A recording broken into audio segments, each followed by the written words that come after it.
أعوذ بالله من الشيطان الرجيم. بسم الله الرحمن الرحيم. الحمد لله رب العالمين والصلاة والسلام على سيدنا محمد وعلى آله وصحبه أجمعين. سبحانك لا علم لنا إلا ما علمتنا إنك أنت العليم الحكيم. رب اشرح لي صدري ويسر لي أمري واحلل من لساني يفقهوا قولي. اللهم افتح لنا حكمتك وانشر علينا من خزائن رحمتك يا أرحم الراحمين. Tafsir Al-Quran Ahmad Suhaji, Surah Al-Baqarah ayat 234 sambungan hingga ke 237. A'udzu billahi minasyaitonir rajim. Bismillahirrahmanirrahim. والذين يتوفون منكم ويذرون أزواجا يتربصن بأنفسهن أربعة أشهر وعشرا فإذا بلغن أجلهن فلا جناح عليكم فيما فعلن في أنفسهن بالمعروف والله بما تعملون خبير. Ayat 234. Orang-orang yang mati di antara kamu sedang mereka meninggalkan janda, hendaklah janda mereka itu beredah, yakni menunggu 4 bulan 10 hari. Apabila habis edah mereka itu, maka tiadalah kamu berdosa tentang apa-apa yang dilakukan oleh perempuan itu ke atas dirinya dengan cara yang patut. Allah mengetahui apa-apa yang kamu kerjakan. Huraiannya, ayat 234 ini menjelaskan bahawa perempuan yang tinggal mati oleh suaminya tiadalah boleh kahwin melainkan sesudah habis eddahnya yang telah ditetapkan, iaitu selama 4 bulan 10 hari. Iddah tersebut merupakan masa berkabung dan kesedihan baginya kerana ia telah ditimpa kemalangan dengan sebab kematian suaminya, di samping menunggu pula sekiranya ada kemungkinan ia mengandung. Tuhan membataskan masa iddahnya selama 4 bulan 10 hari ada hikmahnya kerana kandungan seseorang perempuan itu telah mulai bergerak bila telah mencapai masa tersebut, yang berarti perempuan itu telah menjalani separuh masa mengandung, atau dengan lebih jelas kandungannya itu telah ditiupkan roh sebagaimana dijelaskan oleh sebuah hadis Nabi sallallahu alaihi wasallam berbunyi, in ahadakum yujma'u khalquhu fi batni ummihi arba'ina yawman nutfatan thumma yakunu alaqatan misla dhalika thumma yakunu mudghatan misla dhalika thumma yursalu ilaihi malaku fayanfakhu fihi ruha wa yu'maru bi arba'i kalimat bi rizqihi wa ajalihi wa amalihi wa syakiyyu aw sa'id. Sesungguhnya tiap-tiap seorang daripada kamu dipertemukan kejadiannya di dalam perut ibunya selama 40 hari berupa setitis mani, kemudian menjadi segumpal darah yang beku selama itu pula, kemudian menjadi seketul daging selama itu juga, kemudian diutuskan malaikat kepadanya dan ditiupkan roh ke dalam jasadnya. Malaikat itu disuruh menulis 4 perkara, iaitu rezekinya, ajalnya, amalannya dan nasibnya yang berbahagia ataupun yang celaka. Difahamkan dari hadis ini bahawa perkembangan janin bayi dan kandungan sejak dijadikan hingga sempurna bentuknya mengambil masa selama 120 hari atau 4 bulan. 10 hari selebihnya pula ialah masa meniupkan roh ke dalam jasad janin tersebut. Ini menjadi batasan iddah bagi seorang perempuan yang tinggal mati oleh suaminya. Kerana pada masa inilah dapat dipastikan kelak sama ada ia mengandung ataupun tidak. Sekiranya ia mengandung, maka iddahnya dilanjutkan pula sehingga selesai melahirkan anak. Sekiranya tidak mengandung, iddahnya 4 bulan 10 hari sebagai yang dinyatakan oleh ayat ini. Dalam ayat 234, dalam ayat 234 ini juga terkandung beberapa hukum yang dikenakan ke atas janda yang kematian suami. Ia mempunyai iddah selama 4 bulan 10 hari. Jika mengandung, maka iddahnya sehingga melahirkan anak. Walaupun umpamanya selepas hari suaminya meninggal, ia bersalin, maka halalah seketika itu juga jika ditakdirkan ia mau berkahwin.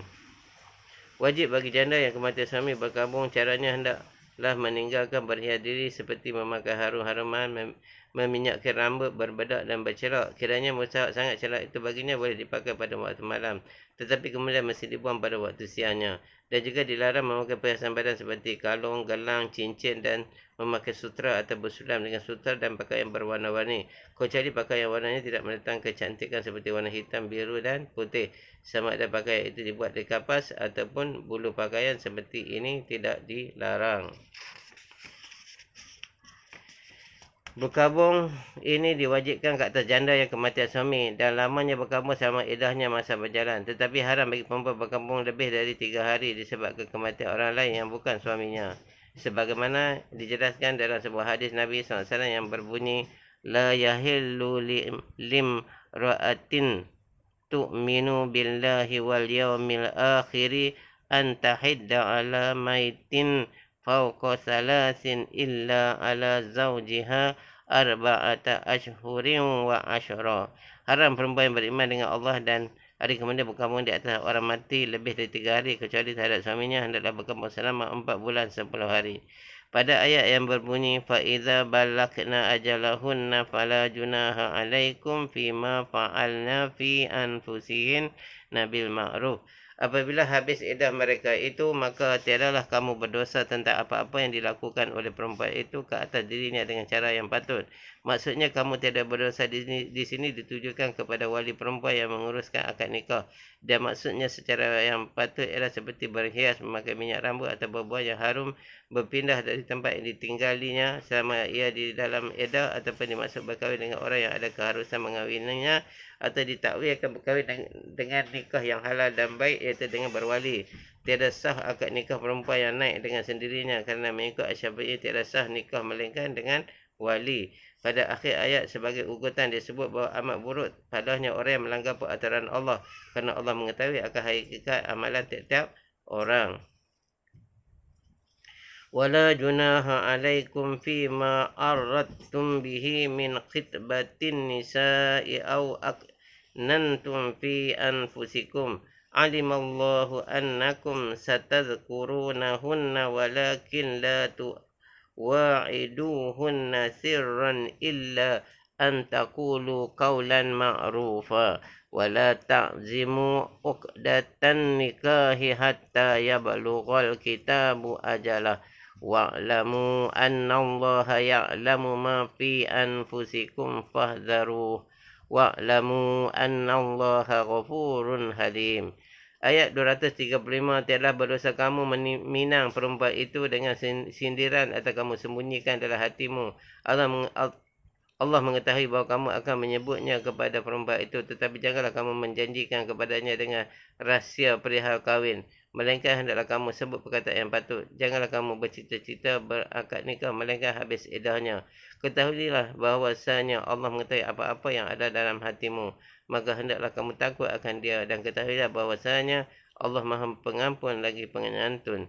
Ayat yang berbunyi wala junaha alaikum fima aradtum bihi min khitbatin nisa'i aw aknantum fi anfusikum. Tidaklah berdosa kamu meminang perempuan itu dengan sindiran atau kamu sembunyikan dalam hatimu. Maksudnya, jika seseorang itu hendak meminang janda yang masih dalam iddah, janganlah pinangan itu dikemukakan kepadanya secara berterus terang, tetapi hendaklah dengan sindiran, bayangan ataupun isyarat saja. Misalnya, ia berkata, puan ini seorang yang cantik rupanya dan salihah pula orangnya, sedang saya berazam benar hendak berumah tangga. Semoga Allah memudahkan saya mempunyai perempuan yang salihah. Dan lain-lain misal dengan menggunakan gaya bahasa yang tidak tepat tetapi sopan, ataupun dengan menyembunyikan hasrat yang ada di dalam hati.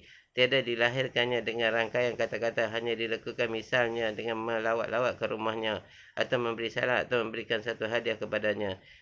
Tetapi dilarang berterus terang kerana mungkin menyebabkan perempuan itu berbuat bohong dengan mendakwakan iddahnya telah habis supaya dapat kahwin dengan segera.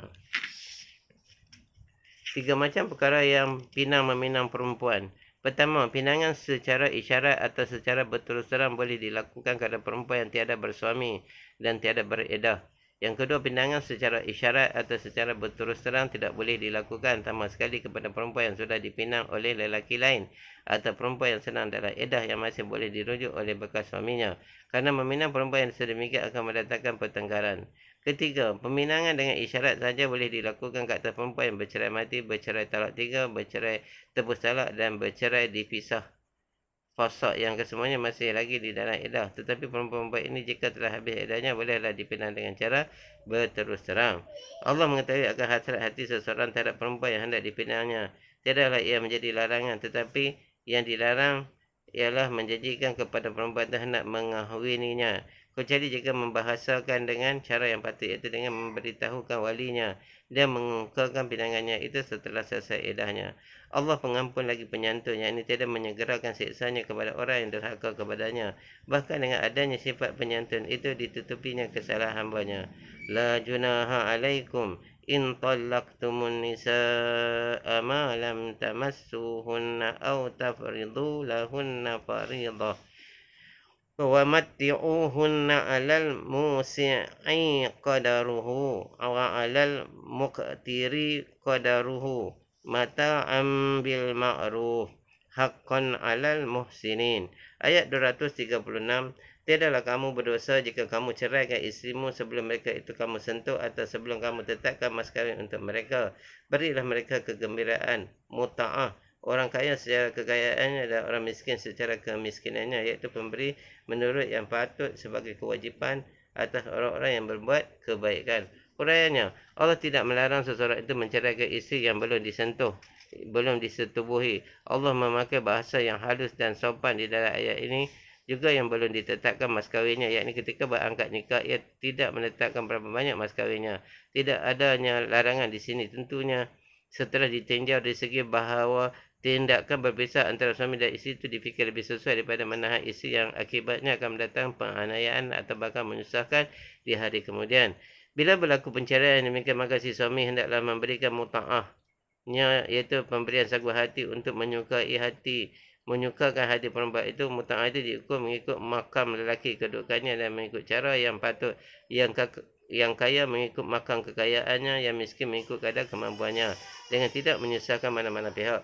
Muta'ah ini sebagai kewajipan yang patut ditunaikan oleh orang-orang yang berbuat kebaikan. Artinya, jika seseorang itu ingin berbuat kebaikan, maka berikanlah muta'ah.